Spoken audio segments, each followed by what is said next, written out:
All right. What's going on? What's going on? What's going on?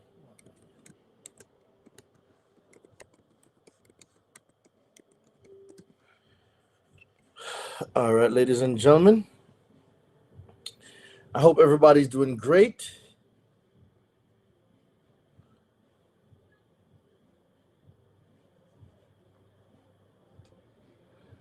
All right, let me just get this up and going.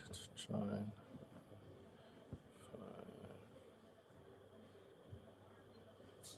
All right, cool. So I want to talk about why your submarine dispute process does not work.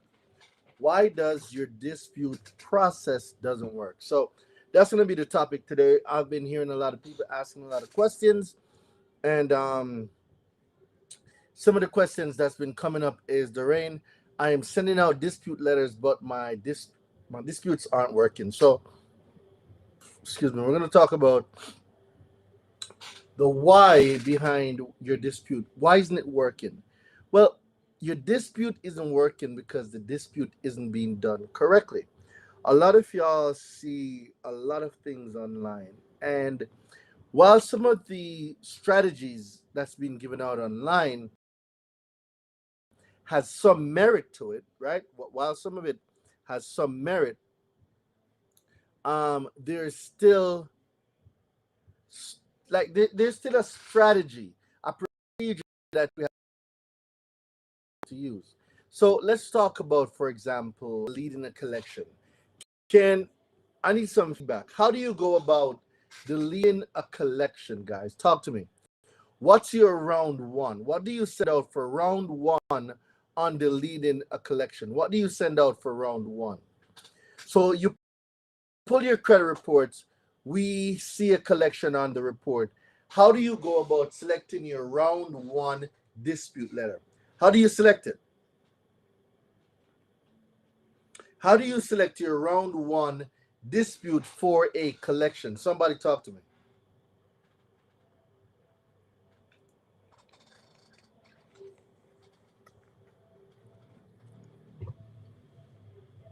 How do you go about your round one dispute for a collection?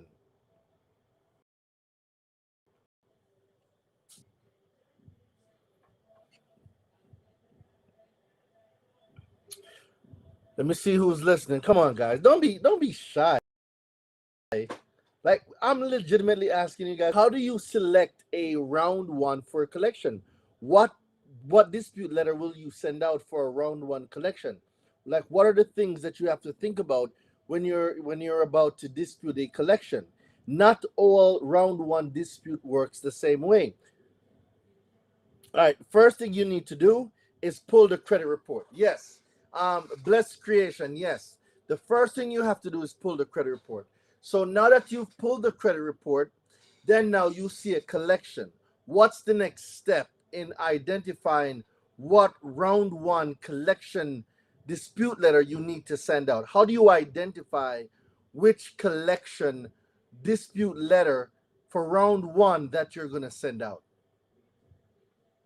Well, send out a validation of debt, cease and desist. All right, too legit. You would not start out that way, right? What consumer law to use for the removal? Yes, you would think about what laws you need to use. But before you go to any laws, there's something that you need to evaluate. One of the first things that you need to evaluate is this collection that they're attempting to collect, is that collection past the statute of limitations? Because remember now, Equifax data breach, no, no, no, no. C money, no. We're not gonna use the Equifax data breach. You won't be able to use that effectively, and if they stall or give you inaccurate responses, you're not able to take them to court if you're using the Equifax data breach. So you have to use a more comprehensive strategy. Yeah, it's been working because the data breach and most people are combining that with the identity theft report. But my thing is going to get the bag. The Equifax data breach is not a real strategy, and the Equifax data Equifax. So you can't use the Equifax data breach for TransUnion. You know what I'm saying? So there's comprehensive strategies that you have to use in terms of, do I want to get paid or not? Like, getting a deletion is easy, you know. It's so easy to get a deletion, but do you want to get paid, or do you only want a deletion? These are things that we must think about. Do I only want to get a deletion? If it's just a deletion, then that's cool, right? But let's talk about, do you want to get paid? Right? Let's talk about if you want to get paid. And let's talk about disputing the right way. So it works somehow. Yeah, it may work. I'm not going to say it doesn't work. It may work. But you cannot sue on that. The most you're going to get from that is a deletion. That's it. Right? That's it. The only thing you're going to get from that is a deletion. So let's step back a little bit, right? Let's step back and let's evaluate. When it comes to a collection, what do we need to know? The first thing we need to know, ladies and gentlemen, is the debt past the statute of limitations? So let me ask you guys a question. Does anyone on here have collection? Does anyone have collections on their credit? Is there anyone that has any collection on their credit?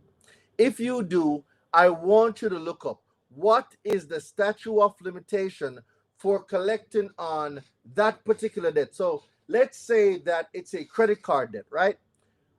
What's the statute of limitations for collecting a credit card debt in my state? So if your state, whatever your state is, Google that for me.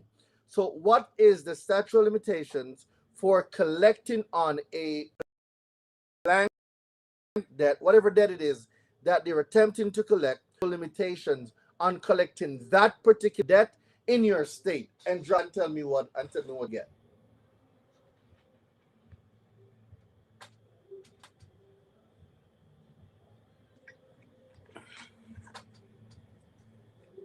What's the statute of limitations?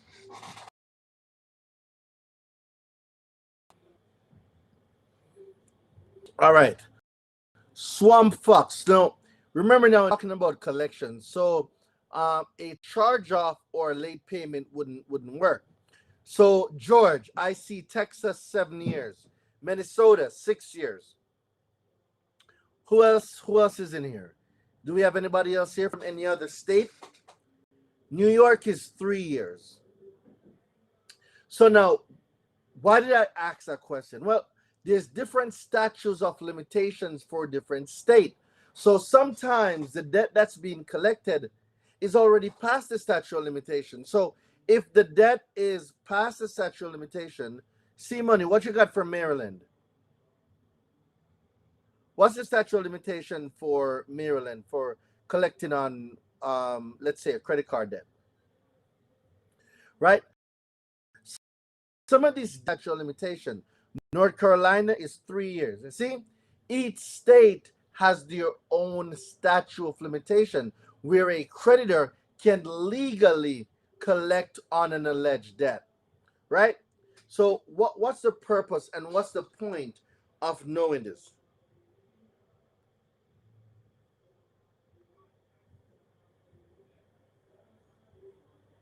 Right? What's the point of knowing this? Well, if there's a so let's say that, all right, Papa Rosso, North Carolina is 3 years, all right? And let's say that and the collection has been on your credit report for 4 years, right? It's been on there for 4 years. Now, when you take a look at your credit report and you see a collection on there for 4 years and you're in the state of North Carolina, well, that debt has legally passed the statute of limitations. So what you would need to send out is a cease and desist, right? That's all you need to send out for a debt that's past the statute of limitations. It's called the statute of limitations cease and desist, right? So you send that letter out. Now, when we're talking about that the debt's not past the statute of limitations, right? It has not passed the statute of limitations and it's been reported to your credit. What if the debt originated in New York, but someone currently resides in Florida? That is a very tricky question. However, I would use the New York statute of limitations, being that that's where the debt originated from. I would use New York's law because that's where the alleged debt originated from. That's how I would go about it. Because you miss 100% of the shots you don't take. So why not just take it? Right? So let's go back now to, all right, if a debt collector, a debt buyer, or a collection agency after November 31st, 2021, there is a law called the no parking rule. Now, the no parking rule states that a debt collector cannot just put a debt on your credit. What does that mean? It means that they cannot surprise you with a collection on your credit. They first have to get in contact with you, right? So if a debt collector did not get in contact with you, right, what does that mean? Well, okay, look at it this way. If after November 31st, 2021, a debt collector did not get in contact with you, but after 2021, you see a collections on your credit report, that is a violation of Regulation F. Regulation F under the no parking rule completely states that a debt collector cannot park a debt on your credit. What does that mean? Those of you that have recent collections within the last 4 years on your credit and you have never been contacted by the collection agency, it is a violation of your need what is called a no parking rule dispute letter. So for those of you that's on here and you really want to learn the dispute process, guys, I am having a 5-day challenge coming up in May where I'll be going into more details breaking this down. So for those of you on Instagram, you can comment the word challenge.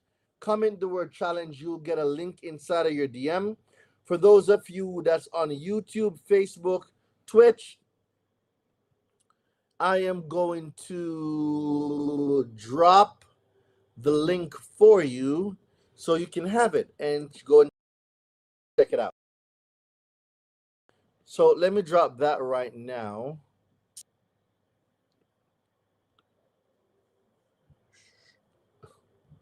All right. So knowing the different things, ladies and gentlemen, knowing the different requirements, I'm telling you, it sets you apart from everybody else. So when everybody's sending out a cease and desist and they're wondering why their cease and desist isn't working, well, it's probably because it wasn't being used correctly. See, if you send a debt collector a cease, a debt collector is supposed to stop all collection. Collection activities also include reporting the alleged debt to the consumer or to a consumer reporting agency. That's what that means. So, how do you enforce a cease and desist? How do you enforce a cease and desist when, hold on. Okay. How do you enforce a cease and desist after you sent it to a collection agency and the collection agency sent you back statements in the mail?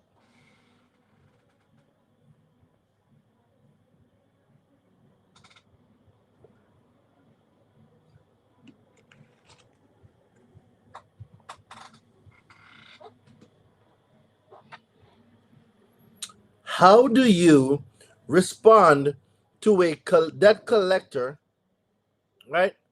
How do you respond to a debt collector that sent you statements and notices in the mail after you send them a cease and desist?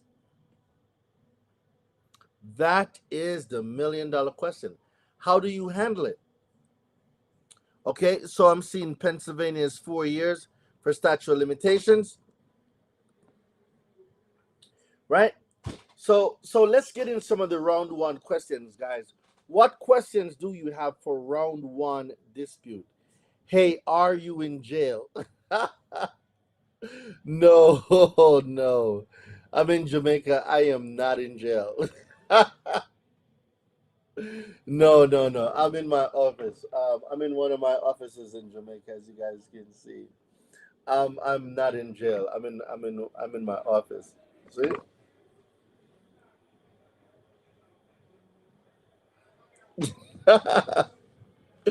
I'm in my office. I am not in jail, guys.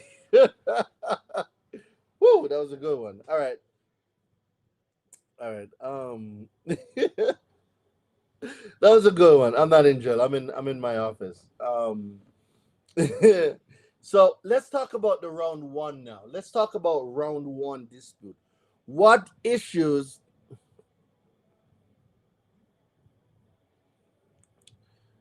I know y'all better not him to go to court. What does that mean? Super Dave, what does that mean, Super Dave? Because I don't understand what you're saying. I know y'all better not him to go to court. What does that mean? Are you coming here to give some positiveness, or you're coming here with like, give me some context, Super Dave. What's going on, Super Dave? Talk to me.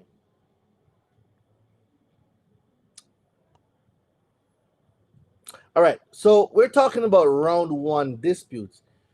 So Super Dave, let's see. You want to join? You want to join the conversation? Let me find a link for you to join. Seems like Super Dave would like to join the conversation. All right, Super Dave, we can join the conversation. Here's a link, Super Dave. You can join the conversation. Let's have a conversation, Super Dave. Right. So we're talking round one disputes, ladies and gentlemen. Round one disputes. Let's go. Why do you need to be like? Why is it so important that you analyze what you're going to send out for round one? Yeah, man, I'm in Jamaica. I'm in Jamaica, guys. For those of you wondering, I'm in Jamaica. Right? We're talking round one disputes, guys. Not all round one disputes are the same. I'm going to say this again. You do not send out the same thing for round one disputes. Each round one dispute is tailored to its own inaccuracies, right? What does that mean? Okay. Will this work for student loans? A cease and desist will not work for a student loan. Debt collection strategies will not work for a student loan. A student loan has its own strategy. So, okay, let's go into student loans. How do you delete student loans from your credit? Well, there's a law called FERPA, FERPA, right? And with the FERPA law, it protects your student records. All right, Super Dave, we got you in the building. I And wasn't I wasn't understanding what you were saying, and I don't want to assume anything. nah, So I just wanted some context. how you doing, Dwayne? I had I'm just doing seen amazing, man. What you up to, bro? good. I'm just chilling right now, just cooking. All right. I had So the seen. question is round one disputes, right? Uh Why huh. doesn't all the same dispute work for round one? Like, give me some feedback on your experience with round one disputes, or what have you done in your round one disputes? Well, round one is you talk about after you attack your personal information, get that corrected No, first. man, not necessarily. A personal information attack could be a round one as well, but we're Yeah. talking in the round of collections. Oh, So we're okay. using so the scenario is this, right? You Hmm. pull your credit report and you see a collection on your credit report, Gotcha. right? What round one letter would you send out?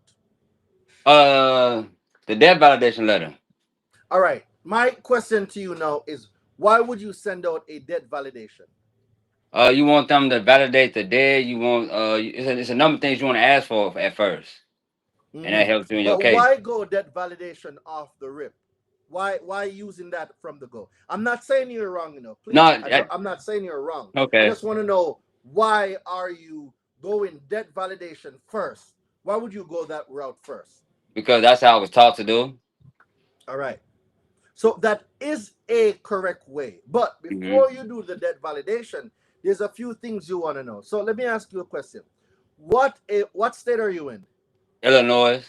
Illinois. All right. So let's do this real quick.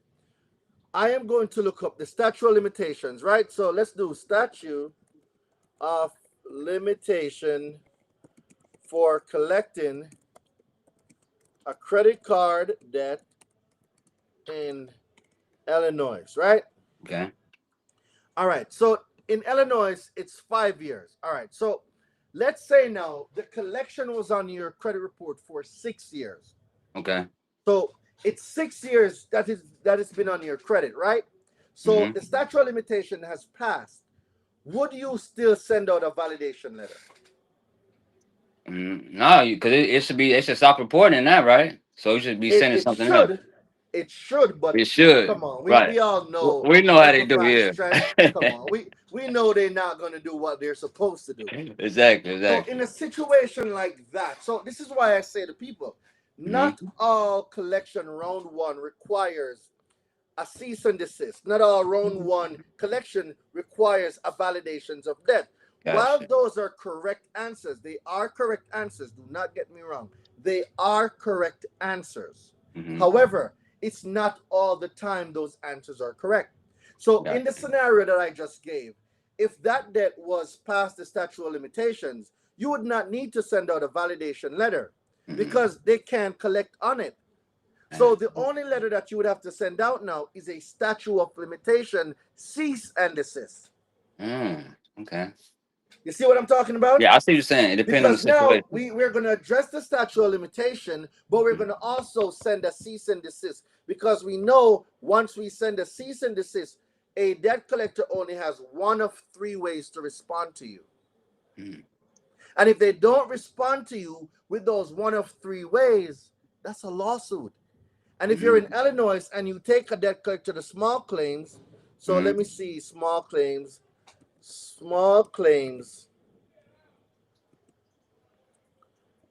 max for Illinois.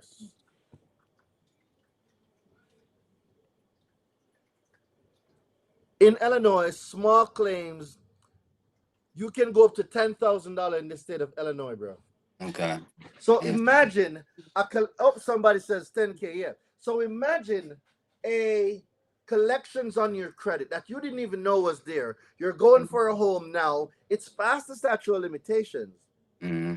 and it's still being reported, but you got denied. Hmm. Well, did you also know that the reporting of a collection to a consumer reporting agency is an actual form of collection? No, I ain't know Ah, that. all right. So there's a few case laws out there, right? Mm-hmm. And one of the case law out there states that a debt collector that is reporting a negative item or reporting information on a consumer to a consumer reporting agency is a form of collection. So if you send out now your statute of limitations and your cease and desist, Mm-hmm. a debt collector is supposed to stop all collection activities. Right. Right. Well, reporting is a form of collection. So Damn. if it's still being reported after you send that letter, there goes your 10 grand in small claims court, my brother. Damn. That's some solid damn thanks, man. Shit. Ooh. So you get what I'm saying? So I get not it. every situation, like that's why I tell my students, like, yo, like don't just jump to send out a dispute letter because you heard somebody say it online. You have to Right. evaluate, like you have to do a triage. You know when you Mm-hmm. go to the emergency room and they ask you a whole bunch of questions to find out what's going on with you? Mm-hmm. It's the same thing with collection. No one or two collection is the same. You Right. really have to triage the collection. And I then get once it. you triage the collection, you know exactly now where I need to go. Statute of limitations, is it medical collection? Is it a charge off? Like there's different strategies for different scenarios. Yeah, you're right. You're right. I get what you're saying. All right, my brother? All right, man. Thank you, Dwayne. I appreciate you, No boss. problem, no problem, bro. you are more than welcome to join the 5 day challenge coming up. Okay. It's happening in May, so I dropped the link here. You Okay. guys can join it. It's gonna be an amazing, amazing, amazing challenge, man. And I know it. can we drop some fire in the chat too for my guy right here? Let's drop some fire in the chat because y'all have been shy, and my dude just came on and he gave some sauce. Before we go, is there any question that you'd like to ask me before we go? No, I'll be watching on YouTube stuff all the time, so I'm good right now. And Appreciate you you, got no questions for me? You're sure? man. Let me try to think of Bro, one. normally people gotta pay $1,000 for a session like I this, know that's why I'm and so you're shocked I'm getting the on here. session right now for free. Oh Is there shit. anything you would like to ask me, brother, while you're here? Okay. Let me think of a question real quick. Okay, I got a question. I got a question for you. Mm-hmm. How do you recommend attacking the student loan? A student loan that has been reinserted on someone's credit report. Mm, that's a good one. All right. When it comes to a reinsertion, right? Mm-hmm. Most people don't know that there's a law that governs item that's been previously deleted that got reinserted back on the credit report. Right. Most people don't know that that law exists. And most people don't know that they can hold Equifax, TransUnion, and Experian accountable for not giving the proper disclosures and notices after a reinsertion had happened. Right. So let's take a step back. We use the FERPA law, right? Y'all Right. guys, Right. you can find that on my website, DoreenDelevante.com, and you go to store. Once you go to store, you can get all my dispute letters there. Just go to DoreenDelevante.com, and then you go to store, and once you go to store, it will give you like my whole catalog, man. You can find every type of dispute letter that you want. Mm-hmm. So the first thing we're going to do is we're going to identify the account, which is in this case student loans. Well, your student loan records is as a matter of private, non-public personal information. That Mm-hmm. simply means that it is governed by laws. It also means that before a company, or in most people's case, a student loan servicer, they cannot just furnish and pull your credit reports, right? Okay. So in order for a company to pull your credit reports, permissible purpose must be given. Right. What that simply means is written permission from the consumer. Now, in the updated permissible purpose law, a legitimate business reason does not constitute permissible purpose. What does that mean? Not because they're a student loan servicer, it means they have permission to pull your reports. They Mm-hmm. don't have it. And if you didn't give that permission, they are prohibited from pulling your credit. But they do it anyway because most people don't know how to accurately challenge them. So when you get the student loan deleted using the FERPA letter, let's say now 3 months got passed, and this got reinserted into the credit report, Right. like what happens for a lot of people. Yeah. There is a reinsertion law that states that if a consumer reporting agency reinserts a previously deleted item within 5 days of the reinsertion, the consumer must be sent a notice. Mm-hmm. So if you did not receive the notice and the other requirements under the reinsertion law, it's a violation. Right. Right. Right. So when you have clients, these are the things you want to ask the clients. Hey, did you receive a notice from TransUnion, Equifax, Experian about the account being reinserted back on your credit? Bruh, if the answer to that is no, there are two case laws, Equifax versus CFPB and CFPB versus Experian, where the CFPB sued both Equifax and Experian for not following the procedures after a previously deleted item got reinserted back in a consumer's credit report. There are case laws out there. Oh, It's an easy, easy win. the new case laws, the new case they got, or it's the old one? No, that I'm talking about case laws 2 or 3 months ago. Very new Oh, okay. case laws, Gotcha. Okay. right? So these are the things that you guys must know, man. And I'm telling you, that 5 day challenge coming up, I'm breaking it down like Like I break it all the way down. Okay. So I hope to see you there, my brother. Good question. That All was right. a really good question. Appreciate you, boss. Yeah, no problem, bro. No problem at all.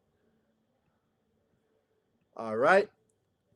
That was a really good question. Can we drop some fire in the chat, please? Drop some fire in the chat for Super Dave. Drop some fire in the chat for Super Dave. Guys, remember, comment the word challenge. If you're here and you're hearing the sound of my voice and you would love to be a part of the 5 day challenge, drop just drop the word challenge in the chat, all right? Is there anybody else that would like to come live with me? Guys, I'm really like I'm answering y'all questions in real time, like literally.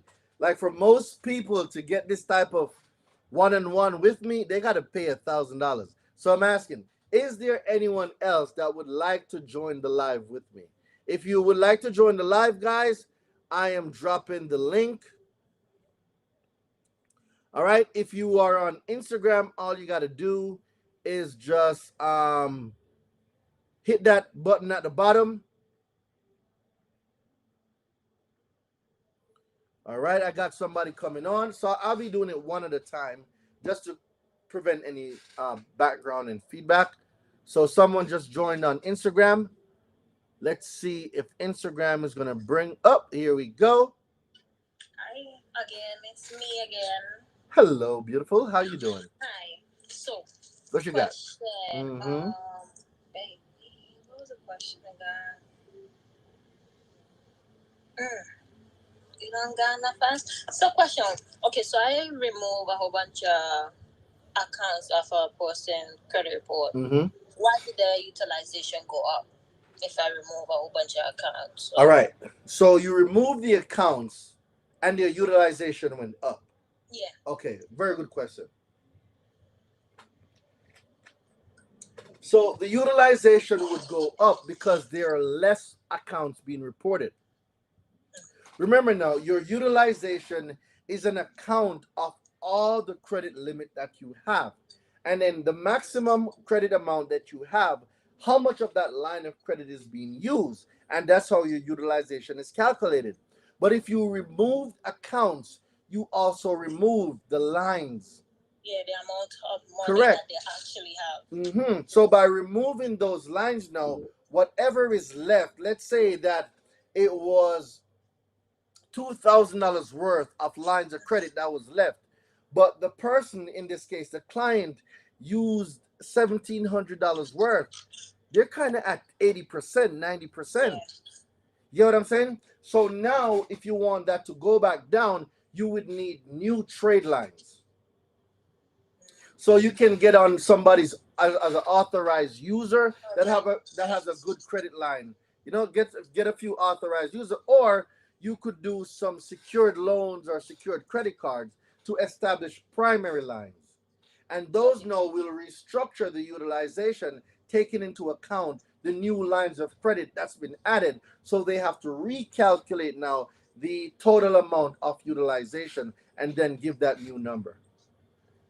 That going the history gonna also It consider depends. the history also. If it's new primaries, yes. Remember now, the client has to build their own primaries too.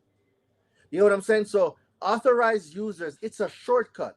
It's not a permanent solution. It's Yeah. just a quick boost. So the person now should use that opportunity to get as much primaries as possible, so that now can add to their overall profile and credit mix.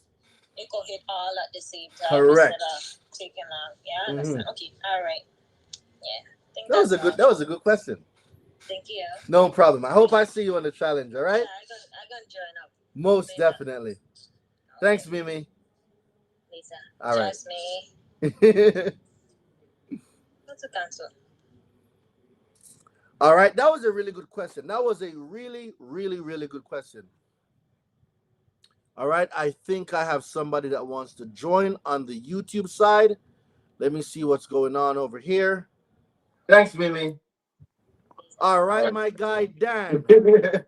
Too legit. Are you here? Yeah.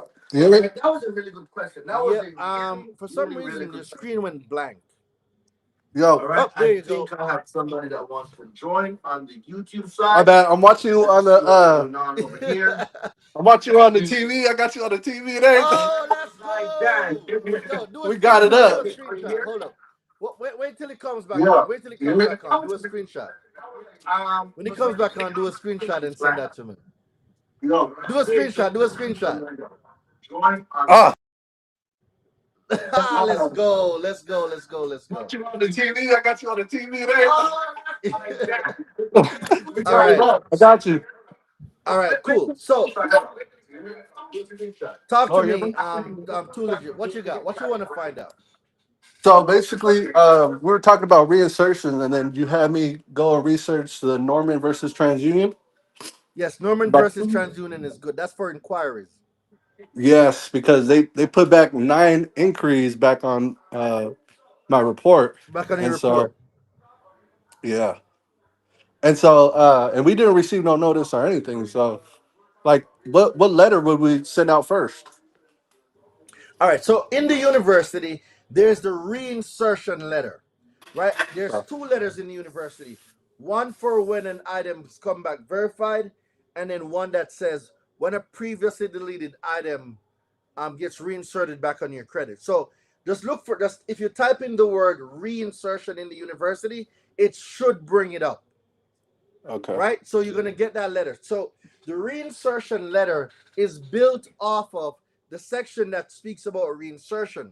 So what I'm going to do next is I'm also if you're going after Experian, you want to also leverage the Experian versus CFPB lawsuit, right? If you're going against Equifax, you want to leverage the Equifax versus CFPB lawsuit.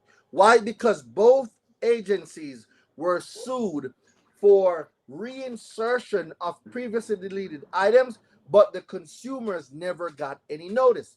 So you have 2 case law that's going to be working for you.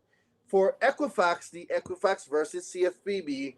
For Experian versus CFPB, and the Norman versus TransUnion.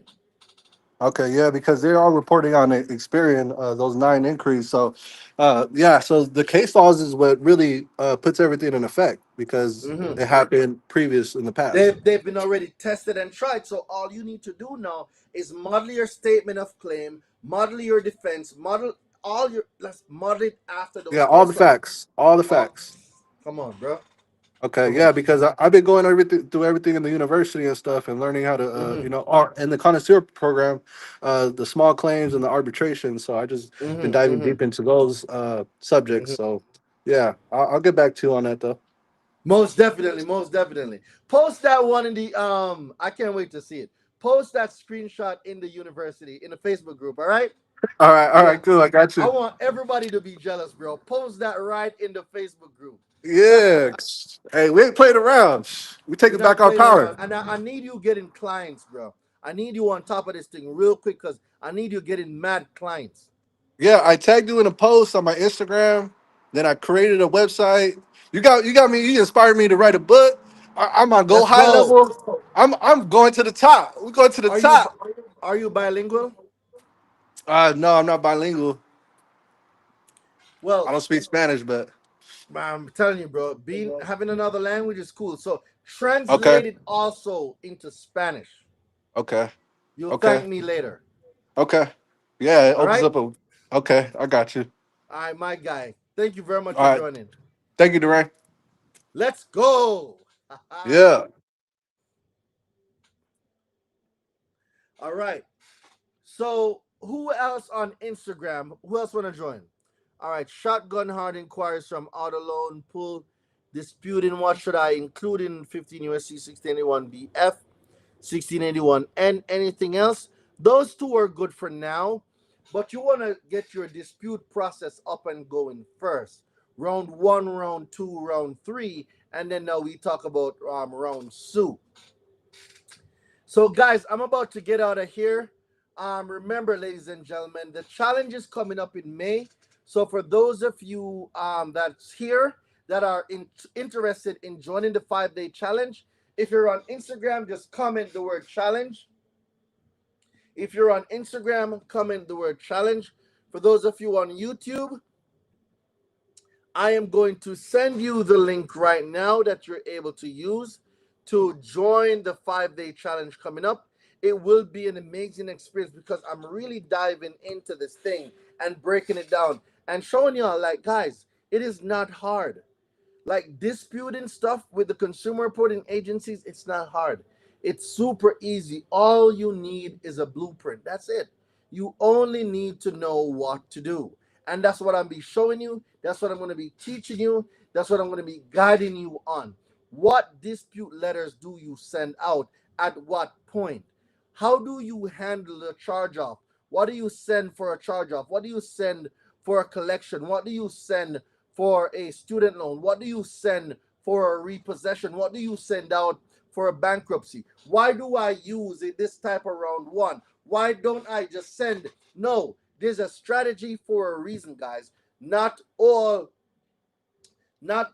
disputes will go the same way. They are all different, and it's up to you as the consumer law expert, as the credit repair specialist, as the consumer that is educated, that is fixing your own credit. It's your responsibility to know what dispute goes where. So if the consumer reporting agencies, aka credit bureaus, do not respond to you the way they should, if they ignored your dispute, if they send you stall letters, you know exactly what to do and how to take them to court and get that money. Let's get that lawsuit money. Let's get that lawsuit money, guys.